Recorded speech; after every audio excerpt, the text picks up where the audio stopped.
1 jam konvoi kemenangan pendukung Argentina di Masohi, optimis Albiceleste mengulang sejarah.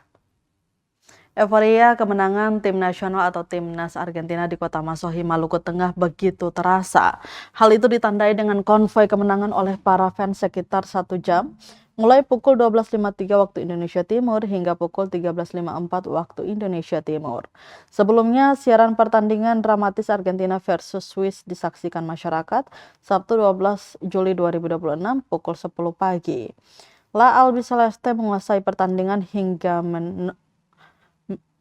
hingga membobol 3 gol di gawang lawan dengan skor akhir 3-1. Di menit-menit akhir extra time, gol cantik berhasil memantik sorak riang para penggemar. Kemenangan itu menandai berakhirnya jadwal perempat final, yang mana Argentina berhasil lolos ke babak semifinal. Optimisme Albiceleste akan mengulang sejarah mengangkat trofi Piala Dunia begitu diyakini para pendukung. Antara lain Swipe atau yang kerap disapa Etek, salah satu pendukung di kota Masohi.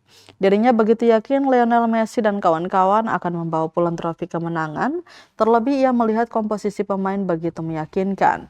Ia sendiri telah menaruh hati pada Argentina sejak 2 dekade belakangan.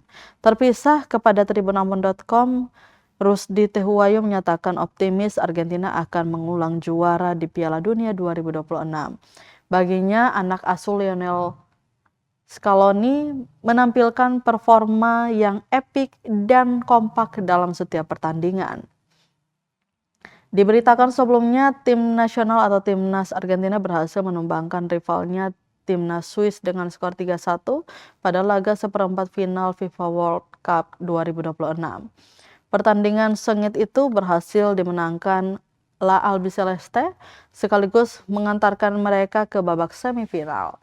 Atas kemenangan tersebut, ribuan pendukung Argentina rayakan kemenangan dengan konvoi di jalanan utama kota Masohi, Maluku Tengah, Maluku, Minggu 12 Juli 2026.